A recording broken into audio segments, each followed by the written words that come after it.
Muling pumasok sa Philippine Area of Responsibility ang Bagyong Julian kaninang umaga. Sa pinakauling tala ay 2 ang napapaulat na nasawi at 8 ang sugatan. Mahigit 300 bahay ang wasak habang mahigit 200,000 individual ang naapektuhan. Kabilang sa Batanes kung saan halos 100 turista ang stranded pa rin. Nakatutok doon live si Joseph Morong. Joseph. Emil, para sa maraming residente dito sa Basco sa Batanes, halos wala nang natira sa kanilang mga bahay nang manalasa ang Bagyong Julian. Katulad na lamang nitong bahay na sa ating likuran dito sa Barangay San Antonio. Hindi lamang yan, aabot sa 200 actually na mga turista at mga residente ang na-stranded dito sa Basco, Batanes dahil sa bagyo. Mula sa himpapawid, kitang-kita ang epekto ng pananalasa ng Super Typhoon Julian sa Batanes. Ang natural na ganda ng probinsya na dinarayo ng mga turista, tila pansamantalang napalitan ang mga imahe ng mga nasirang bahay, mga gusali at mga pananim. Telecommunications dito dahil madalas na pagsubok dito, hindi sila makakontakt. So, yung National Government, ang Office of Civil Defense, pinalakas natin dito yung radio system. Ang ilang residente gusto munang umalis ng probinsya dahil nawalan sila ng kabuhayan. Parang wala pa po kami kasing income muna, so habang wala pa yung power, pero eventually pag bumalik yung power, babalik din po kami dito. Pero ang problema, walang commercial flight palabas ng Batanes kaya stranded sila rito. Maraming turista rin ang nabahiran ang maganda sanang bakasyon ng karanasan nila sa Bagyong Julian.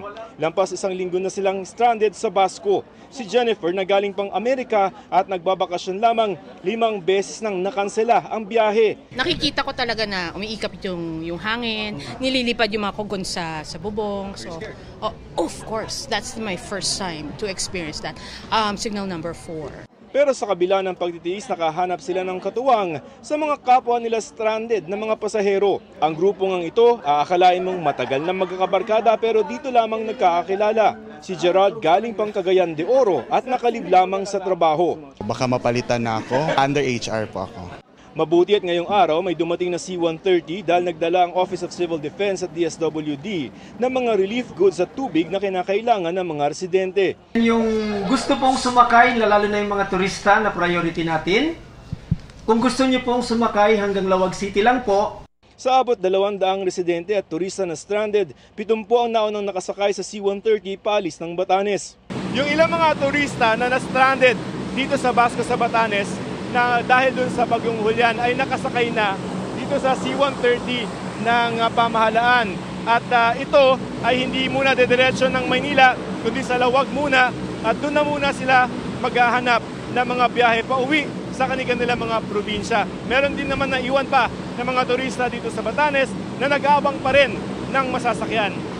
Ayon kay Batanes Governor Marilu Cayco, may tugon na ang national government sa hiling ng mga kahoy-at-yero para sa mga nasirang bahay ng mga residente. Nag-promise siya na bibigyan kami ng yero at yung DNR naman, bibigyan naman kami ng around 70,000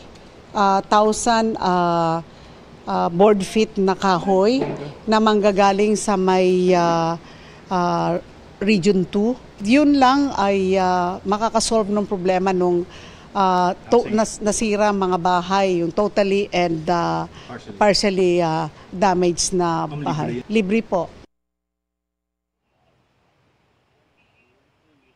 Imilayo naman sa Office of Civil Defense na nagdagan ng 19 na mga turista ang nakaalis kaninang hapon, paalis dito sa Batanes at sa October 6 ay ibabarko yung mga karagdagang mga relief goods para sa probinsya. Emil?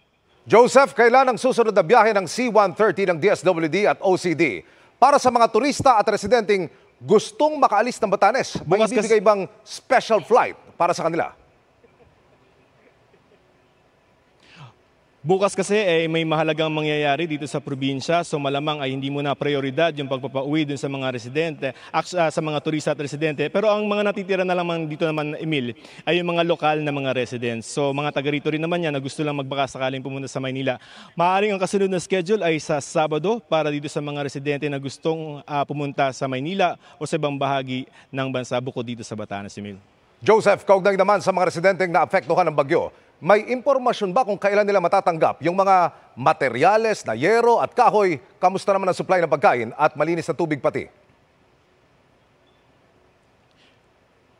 Yung supply ng pagkain ay nagkaroon na ng prepositioning ng DSWD. So nung tumama yung bagyong Julian dito ay nakahanda na yung mga relief goods doon, yung mga food packs para i-distribute pagkadaan ng bagyo. Sa tubig medyo nahihirapan dito kaya naglagay o nagpadala kaninang umaga kasabay tayo yung OCD na mga mineral water para dito. Tapos ano yung unang mga isa pang tanong mo, Emil?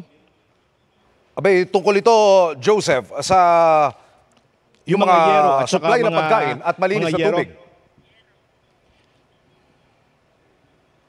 Yeah, yung yero at saka mga kahoy, medyo matatagalan yan. 70,000 board feet galing sa DNR at manggagaling yan sa either dito sa may Region 2 sa Cagayan. Pero bukas ay magkakaroon na. Kanina may dumaan dito na bandil yung tinatawag nila, yung announcement para sa mga lokal na komunidad. Pinapatawag na sila bukas alas 8, yung mga miyembro ng AKAP.